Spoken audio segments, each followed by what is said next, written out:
just goes to show that that racism will always be a part of the world, a part of America. And, you know, hate, you know, in America, especially for African American, is living every day. So it's like it doesn't, no matter how much money you have, no matter how famous you are, no matter how many people admire you, you know, being black in America is tough. Sobering comments from LeBron James. He was addressing the media after reports that his California home was vandalized. Welcome to SI Now. I'm Maggie Gray alongside Ryan Acelta. And of course, police in Brentwood say they believe one individual is responsible for spray painting a racial slur on James's front gate. This person may have been caught on a surveillance camera. Police also say someone painted over the slur before officers arrived on Wednesday morning. In a sit-down with Rachel Nichols, James was asked about how the incident will impact his family, specifically his 3 children. He said, "I just hope they understand that at the end of the day, you have to always shed light on things that may seem like they're at their darkest point." Yeah, and LeBron's home being vandalized is merely the latest racist incident in American sports. Just looking at the last 12 months, the list is shameful and only getting longer. According to the University of Central Florida Institute for Diversity and Ethics in Sports, acts of racism in sports nearly tripled from 2015 to 16. All right, let's take a look at a few of them. In May, Baltimore Orioles center fielder Adam Jones faced racial slurs at Fenway Park. They just don't have a place in the game. I mean, I thought we moved past that a long time ago, but obviously with what's going on in the real world, things like this, people are outraged and speaking up at an alarming rate, and it's unfortunate that I had to be involved with it. Now back in December, New York Giants fullback Nikita Whitlock was burglarized with racist graffiti scrawled across his house, including a swastika, the letters KKK, and the phrase, "Go back to Africa." That same month, Broncos linebacker Brandon Marshall, who had joined Colin Kaepernick's national anthem protest, posted photos of racially charged hate mail he received in response to his stance. And in November, Columbia University suspended its wrestling team in response to offensive text messages, many of which were racist in nature. Now, Columbia wasn't the only school to investigate discriminatory threads by student athletes. And there was the tennis fan who wore blackface to a Serena Williams Australian Open match, and then the person in a gorilla suit and a All Lives Matter shirt who ran onto the field at a Chicago Bears game. Amazingly, the hate even went down to the high school level. A football player in Ohio, Rodney Axon Jr., took a knee during the national anthem to protest ethnic slurs he reportedly received from his own teammates. And of course, there's Colin Kaepernick himself. Ever since he began his protests, the former 49ers quarterback has been subjected to a continual stream of vitriol.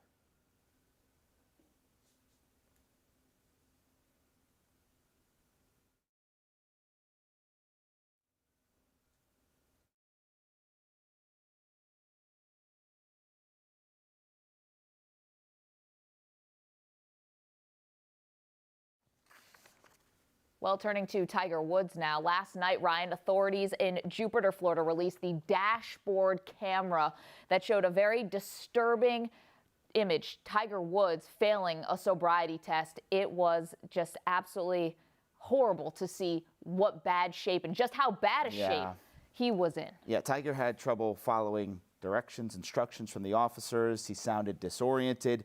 He was even shown being handcuffed, which is going to be a lasting image. That, along with his mugshot, it's going to be part of his legacy. And I guess the question now, after seeing the video, is about 5 to 6 minutes long, Maggie. Does the visual change anything for you? Seeing Tiger Woods, the state he was in, no shoes, disoriented, couldn't walk a white line straight forward. Does that change anything for you? Maybe it shouldn't, but it absolutely does for me, because I feel bad for Tiger Woods if he's going through something personal and something very difficult. But after this, Ryan, I'm almost more appalled at just how reckless his behavior was. Now, he says it's not alcohol. Whether it was or not, that doesn't excuse this behavior. He was absolutely out of his mind. And while any sympathy I would feel, it's almost I guess it pales in comparison to just how much disdain I have for him now after seeing that. It is not hyperbole to say he's lucky he didn't kill someone else or himself. And for that, I think the image does matter, just to see exactly how banged up he was. Yeah, when it comes to sympathy, I'm not bringing much here for Tiger Woods. I'm very sad to see this happen to a player, an athlete who was arguably the greatest in his sport of all time. That is just terribly sad to see him in that state, to hear his voice, a voice we're usually used to hearing talk about major championships, the Masters, a confident voice sounding so disoriented he didn't even know what the officers were doing with him. But yeah, concern, a little bit of anger to say he was out there on the road in that state. He had the damage to his car. We still don't know what he hit, what caused the damage while he was driving the car in that state in the middle of the night. Interesting, Maggie, I looked at a lot of the comments on Facebook from this story, from this video, when golf.com put the video up on their site. And amazingly, 95% of the responses are anger towards this being public, the video being public, that other athletes have DWIs. And we know athletes have had DWIs, many over the years. Sure. But how many do we actually see the dash cam video of? The fact that this is released, does that say something about our society? Well, I don't know. Here's the thing about that, though.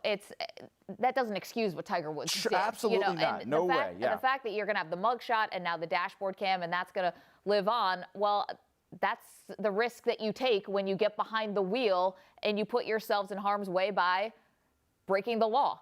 So I don't feel really any sympathy for Tiger or feel like he was perhaps targeted where other famous people may not. I think you lose your right in this point. If you're putting yourself in this position, you lose the right to be able to complain about your lack of privacy. Yeah, and you know what? A lot of people made the point of those officers should have called an ambulance instead of taking him to jail. Now, he will face the price. He will face a judge. He'll go to court in July to face the charges. But it looked like he needed some actual physical help and some medical treatment in that situation now after seeing what type of state he was in. Yeah.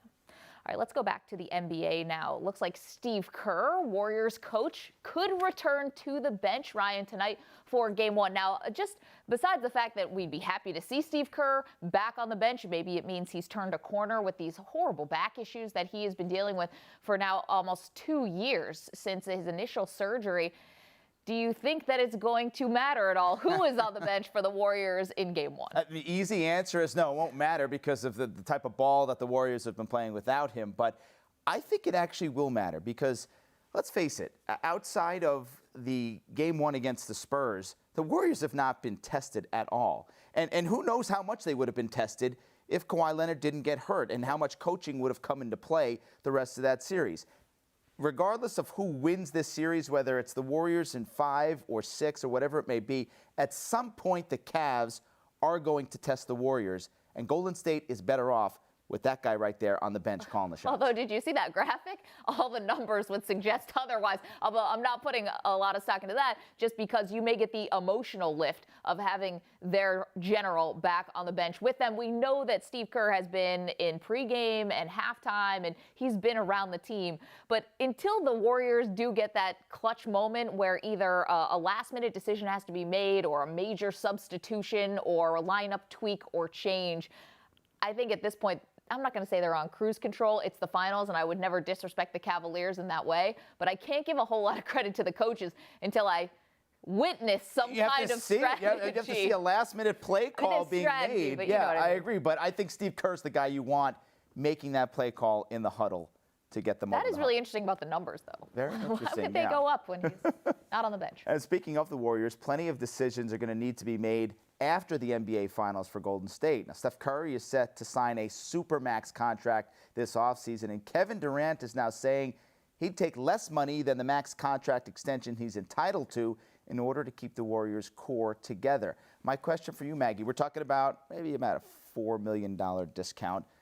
Good for Durant. When I get money that big, I don't know if it all matters to the bank account, but is this good? Is this good for the league, guys taking less money to keep these super teams together? Well, Is it good for the rest of the league? No. Is it good for the Golden State Warriors? Absolutely, because this is going to keep them as championship contenders for years to come and championship favorites for years to come. Lee Jenkins has written in Sports Illustrated a finals preview where he basically says Western Conference scouts and front office people are telling him, we're just hoping we don't draw the Warriors in the first round of the playoffs because then we could possibly claim to have had a successful season. Kind of sad, isn't it? I read that quote and I'm like, my goodness, that's a sad state of affairs. You're waiting them out at this point. Now, if you were talking to the people at the Players Association, do they think that the best players should be the highest paid, and that sort of sets the table and, you know, sets it for the whole rest of the league? Yes, but I think they would also admit that player freedom, the freedom to play where you want and with who and would pick your teammates essentially, is more important to the players than whether or not they are the highest paid. Yeah, and all this is going to do is keep him from just jumping ship and making $40 million a year with another team around the league and starting over. Yeah, the money obviously will help if he takes that $4 million discount, have them negotiate Andre Iguodala, Sean Livingston, keep them around, and then it sets up Steph Curry, who's set to make $205 million over 5 years on these supermax deal that he's entitled to. So, yeah, it sure doesn't encourage parity around the NBA, but it keeps top heavy, and you know, we could have more playoffs like we've seen this year where not all that entertaining until we get to the finals because of the financial structure. But I think that the players would say themselves, I'd rather choose where I want to go and even sign shorter deals and keep making those decisions over and over again, and also perhaps waiting for potentially the salary cap to spike again. You never know what these TV contracts are given out in the billions with a B. And you said the important thing there, shorter contract. What will likely happen, Durant will take a little less. He'll sign a 2-year deal, second-year option. He'll be up again in 2018, and he'll cash in big time when the cap rises even higher. Yeah, that's basically the LeBron James playbook for quite a few years, for sure. Playbook for these guys. Tomorrow, we're going to pay tribute to the greatest of all time, Ryan, the late Muhammad Ali, a year since the champ's death. We'll look back on Ali as the boxer, the man, and the legendary figure. Now, a small moment in Ali's life that may have gone unnoticed was his role in the first super fight. Watch this very cool slice of history.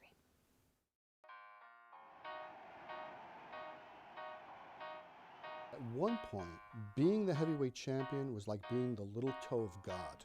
So the red carpet is out for a popular idol of the ring. Go to a bar and you're going to have a discussion about who is the greatest fighter of all time. The all-time heavyweight champion. What if John L. Sullivan fought Lennox Lewis? What if Floyd Mayweather fought Tyson? What if Ali fought Marciano? All of these what ifs are the impetus behind the creation of the super fight and the computerized sports industry as we know it today. They knew that the person who was going to come out on top was the toughest guy on earth. The super fight was the product of the imagination of a producer by the name of Murray Warner. What he did was he was able to create a program that would match up, for the first time, fighters of different eras. The super fight between Ali and Marciano was the culmination of that experiment. Marciano had been retired for close to 10 years, or a little over 10 years. He was only 45 years old though, so he got in shape enough to move around the ring.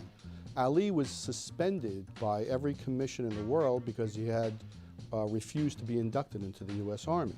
The black Muslim fighter, who's also known as Muhammad Ali, was immediately stripped of his title by the World Boxing Association.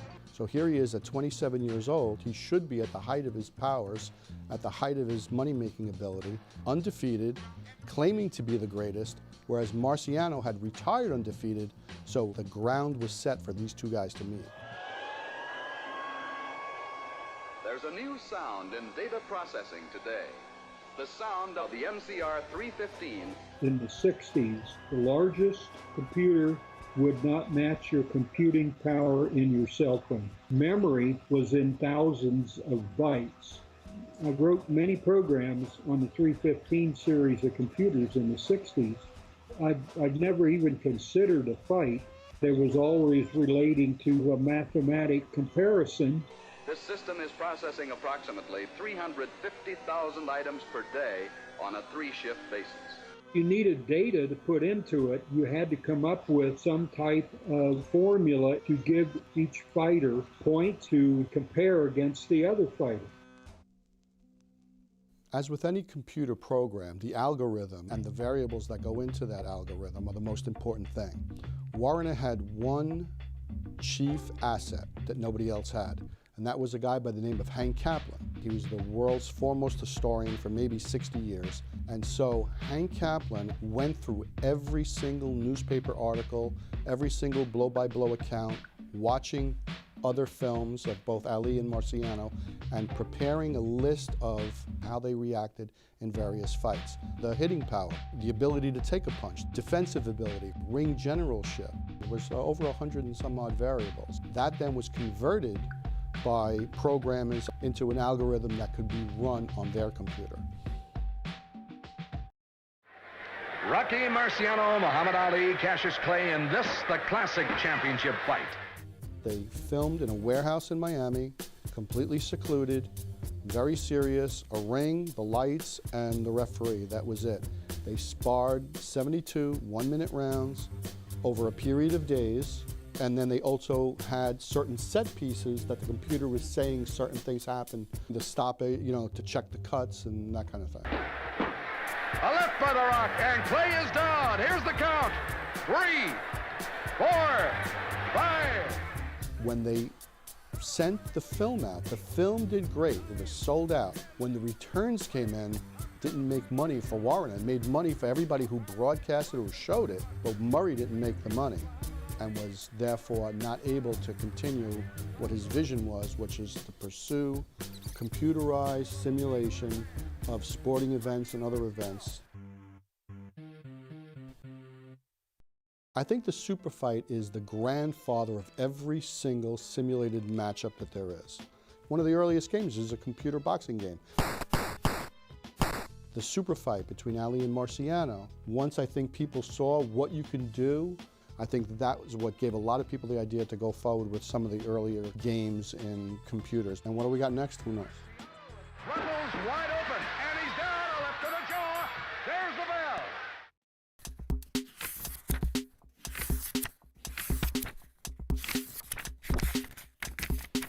Let's turn now to college basketball. A national champion won one at North Carolina and an NBA lottery pick. He was recently selected #1 overall in a bit of a different draft, Ryan. The Big Three Basketball League. It's Rashad McCants. He's good enough to join us from LA wearing the jersey. Rashad, congrats on being the #1 pick in the Big Three draft. You're going to be playing alongside Kenyon Martin and Al Harrington and James White. But who are you most looking forward to facing in this 3-on-3 league? Thank you for having me again. It's an honor to be here. I would have to say the biggest matchup for me that I look forward to facing is Corey Maggette. He was a guy who gave me a lot of problems in the NBA, matchup-wise, and I think now that he's a little older, it's time to get some get back. Maybe a little North Carolina Duke there as UNC rivalry alive and well. Hey, Rashad, you've been a part of a couple big drafts now. How did getting selected #1 in the Big Three compare to that night many years ago when you were taking 14th overall by the Timberwolves? Some similar emotions come up between the two? Very similar, but nothing can top shaking David Stern's hand and walking on that stage. That's a lifelong dream. That type of exhilaration it can't be compared to, but being selected #1 in this legendary draft is a whole different slur of emotions. Not playing for 7 years in the professional ranks in America, having appreciation from my peers to pick me #1, man, it's just a humbling and a gracious feeling. Rashad, we saw that you commented recently about your NBA career. Now let's take it back. You were averaging 10 points per game, shooting over 40% from the floor before you were traded to Sacramento, and then your career came to an end. You said this recently to the Charlotte Observer. I'll read it back to you. I've been told numerous conversations and numerous sources that I've been blackballed, and it's just the way the league is sometimes. When one person who is higher up, Hall of Famer, says don't touch him, they won't. That's just how it is. I have to ask you, who is the Hall of Famer in reference here? Who do you think has kept you out of the NBA? I mean, when it comes to journalism, I think that investigative piece has to be ventured. I've only played for 2 teams in the NBA, and as far as all that goes, I'd like to leave all that stuff in the past. even though I have to answer these type of questions. But when you average 15 points a game in your third year, 10 points a game for your career, and you can't get a job, and you've never been in trouble, you've never gotten any fights, it's something fishy there, especially the way they're giving out all this money now. I just look for another opportunity. I'm gracious that the Big Three and Ice Cube, Kenya Martin, Al Harrington is giving me an opportunity to resurrect my career and allow me to show the fans that I can still play. It's fantastic. We're looking forward to seeing you play, but you mentioned an investigative journalism piece should be done on what happened to your NBA career. You played for 2 teams, but I wasn't sure if the Hall of Famer you were referencing may have been Michael Jordan because of what went on between North Carolina and you sort of blowing the whistle on some of the academic improprieties that were going on. I mean, I'm not going to say any names because, I'm not close to Michael Jordan at all, and I wouldn't bring him into this discussion. But I think everybody plays a part, and like I said, I want to leave it in the past. I don't want to create any sound bites any further than I have because this is just about the Big Three and the opportunity that they've given me to play. Okay, wait, one last question, then I'll move on from it, I promise. Okay. Is the Hall of Famer in question someone from the Timberwolves or someone from the Kings? Well, if you look at the pieces, man, it's only a couple of them, and if you do your due diligence, one of them just happened to coach me. Wink, wink. All right, it's Kevin McHale. There you go. He's the only Hall of Famer that we see on that list. Rashad, you also mentioned someone else in this Charlotte Observer article. You said recently that you would have been a $60 to $70 million player if not for your relationship with Khloe Kardashian. Explain that. Why is that? It's a deeper discussion. But you look at the players that are getting money today, they're not even averaging over what I averaged when I was playing. And when I say 60, 70 million, I don't mean one contract. I mean, a 2-year, $35 million contract was with my numbers is being very modest with the numbers. I had an opportunity to show teams and maximize my ability. I just ran into a couple roadblocks, and that particular situation has nothing to do with Khloe. It has a lot to do with just being in the spotlight and having a lot more attention than the team warrants. So when you're getting more attention than the team, it becomes a friction thing. It becomes a conflict of interest. And business-wise, some decisions needed to be made, and it was out of my control. How about some advice for a guy like Tristan Thompson, who is part of that spotlight? He's obviously in the spotlight of the NBA Finals, but also in the spotlight with Khloe Kardashian. Any advice on how he should handle things or mistakes that you made along the way that you think he could avoid? I think he's in good company. I think the people that are around him, his agent, Rich Paul, a good friend of his, LeBron James, they won't allow him to stir going down any kind of wrong path. I think he just continue doing what he does best. I mean, Tristan's not a bad guy. He's an integral piece of that Cleveland team, and I think he's just doing exactly what he should do, is just keep playing ball, don't worry about the nonsense on the outside. Of course, we're looking forward to the finals. They tip off tonight. Big Three tips off later in June at Barclays Center. Rashad, I'd love to get your thoughts on some news recently. This was from this week, and it had to do with LeBron James. His house in Los Angeles was vandalized, a racial slur spray painted on his gate. Now, athletes are able to really find sanctuary, I think, whether it's on the basketball court, the football field, but can you put yourself in his shoes? Just how distracting would something be like that on the eve, really, of an NBA Finals appearance? Man, I think that tactic was served to be just that, as a distraction for LeBron James. But I think he's a bigger, more locked-in animal than a lot of us others. It just goes to show him that he's not as untouchable as he thought, and that people can, show that this is still a place where people can be, prejudiced and have a certain feeling towards different races, different colors, different creeds. And for LeBron, I think he should just, chalk it up, ignore it, and keep focusing on what he does. I mean, because what he does is just going to bring either love or hate. So him focusing on the championship is just going to be more of a win for him in this situation. Rashad, we mentioned the Big Three, of course. Aside from working and preparing for the Big Three, you've got a lot going on away from the basketball court. I know you started a new foundation. Tell us a little bit about the Heroes Foundation. I know it gives financial support to up-and-coming artists, athletes, writers, and producers. What are some of the projects the Heroes Foundation has sponsored?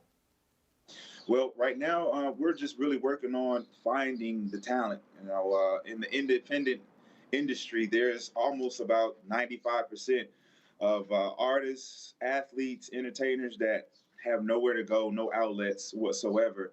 So to take a platform like this and invite everybody to get your talents together, get your athleticism together, and be prepared for opportunities, giving up scholarship opportunities, financial aid opportunities to go be heard, be seen, and be appreciated as a talent, and creating a whole new industry of independent entertainment.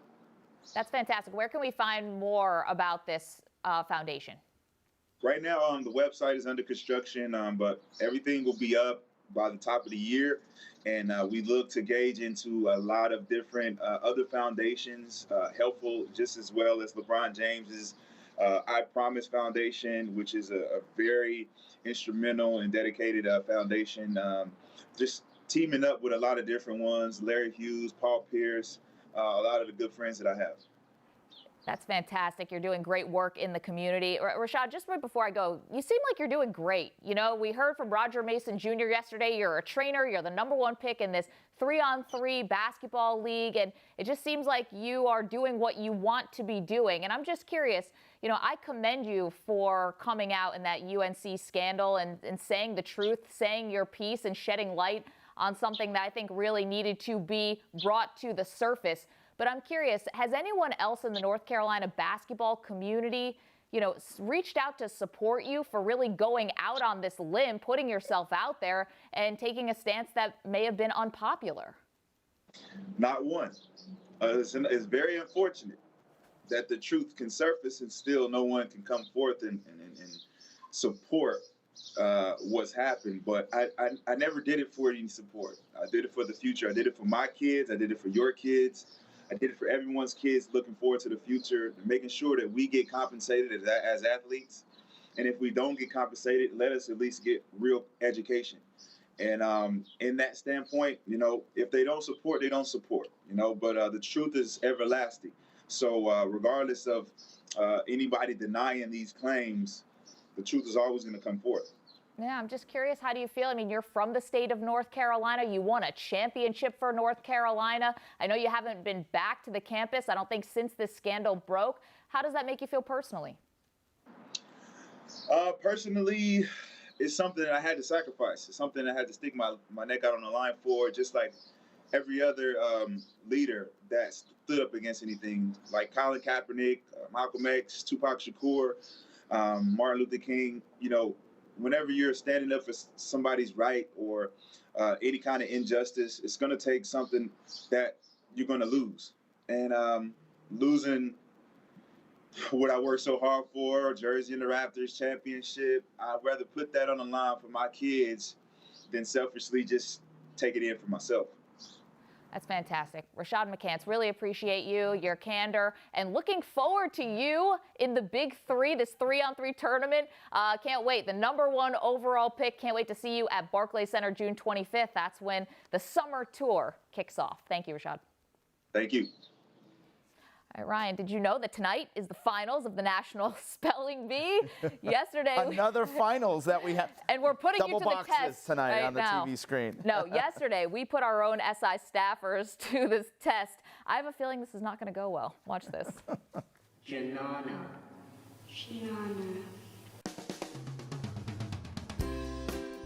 Rohan, What's up? do you think that you're smarter than a 5-year-old genius? Considering I used to be a 5-year-old genius, I would assume that, yes, I'm smarter than a 5-year-old genius. All right, here we go then. The word is Janana. Janana, okay. Janana. J-I-N-A. G. I'm already wrong. Yeah, I don't know. Can you tell me the language of origin, please? Sanskrit. Good language. Does it start with like a P or something? That's not how this works. I don't know, okay. J-H-A-N-N-A? No. I'm gonna go J-I-A-N-N-A-N-A. J-A-N-N-A? I don't know. Not even close? No. Yeah, I don't know. Y-U-A-E-N-A-H-N-A-H. Janana. Thank you. Thank you. I'm sorry, that's not right. Shoot! The word is Janana. I'm not doing this. Can someone Google it out there? Janana, J A. No. No. Okay. See, I thought you would say that. You lost. What? That's how this works. Oh my God. G-E. No. J-E. J-A. Oh my God. This was a 5-year-old's winning word to place in this script spelling bee. Are you kidding me? Janana. J-N-A-N-A, Janana. You're a champion.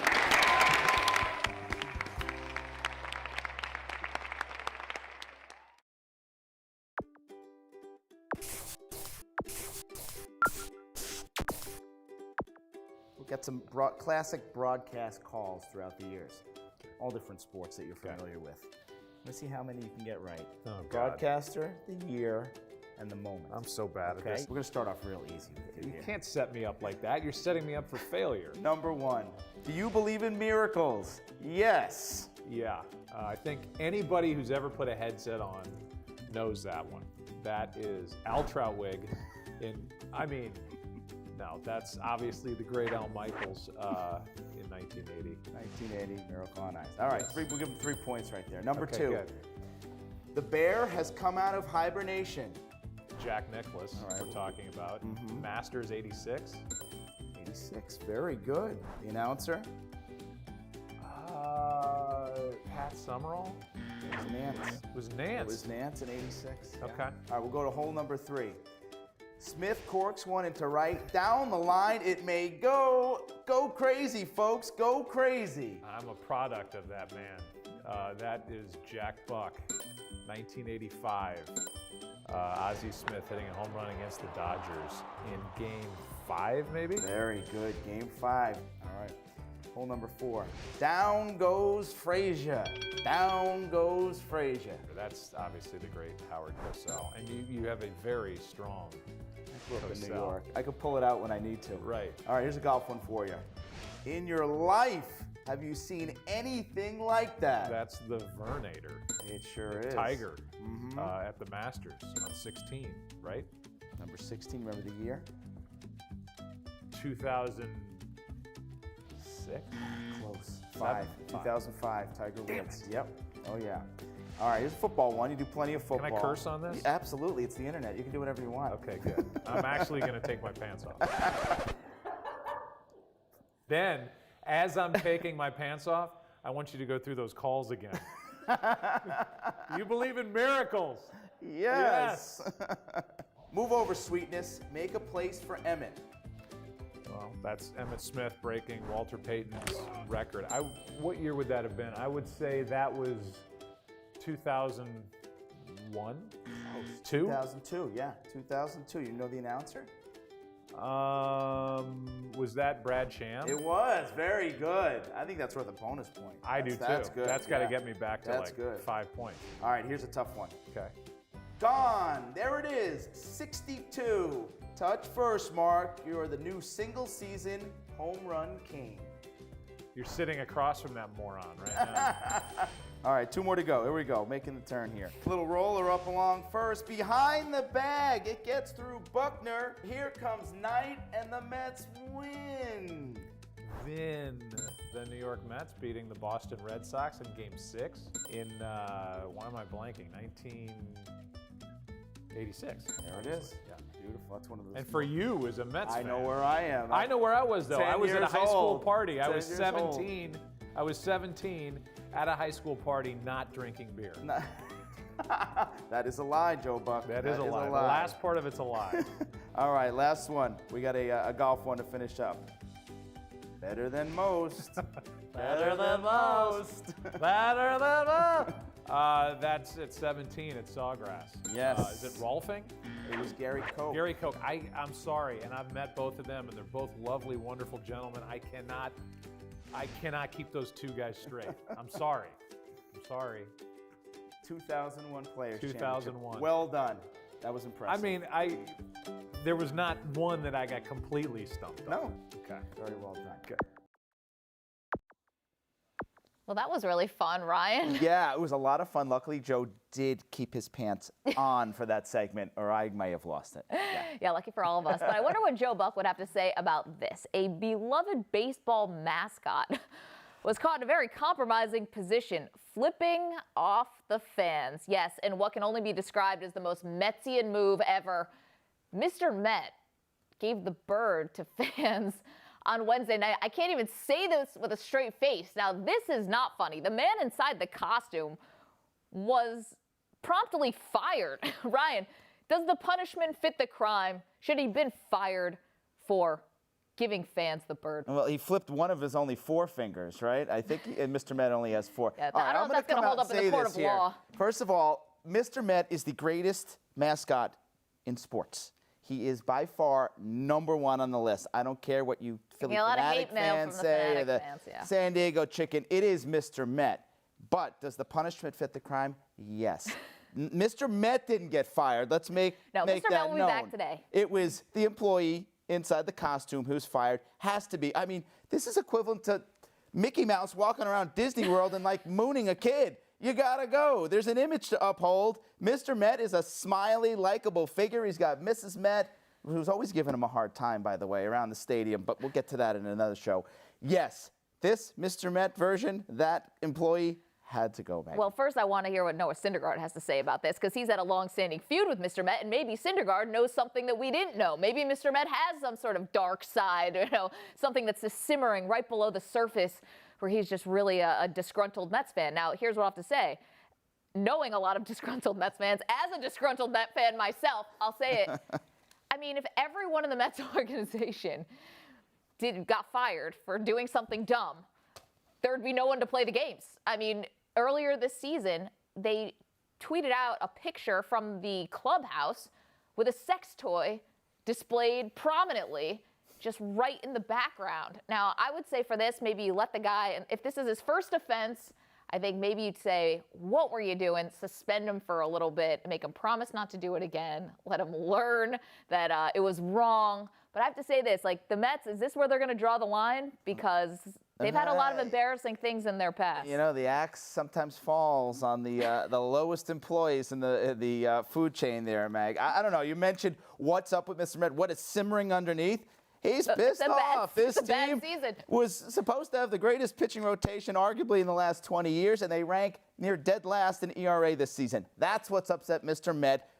I'm just going to keep my hands down at this keep point. Your hands no down. Gestures a couple other gestures. Well, we know that you're a big Mets fan, Ryan. We know your family, your 2 beautiful sons are Mets fans.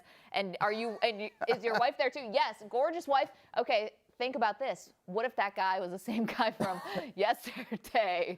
And all of a sudden your 2 sons turn around like, hey, Mr. Met. I don't doubt it. That could be the guy. That could be the guy that flipped off everyone last night at Citi Field. It could be him. He didn't flip off everyone. He didn't do it on the Jumbotron. He just said it was like a sly one. Got to know better than that, Mr. Met. Yep, there's cameras everywhere, Mr. Met. It's 2017. Ooh, scandal. I'm going to laugh this one off, though, Ryan. That's the only way Hopefully you're not going to make some obscene gestures to the bullpen. Nope. Really appreciate you being here. Thank you so much. Of course, we're going to be back tomorrow at 10:30 a.m. Eastern with a brand new episode of SI Now. Keep it locked to SI.com for all the latest news. And follow us on Twitter, will you, at SI Now Live. You can find plenty of replays of Mr. Met giving the finger to the home fans. Home fan. Wasn't even Phillies fans. It was home fans. See you tomorrow.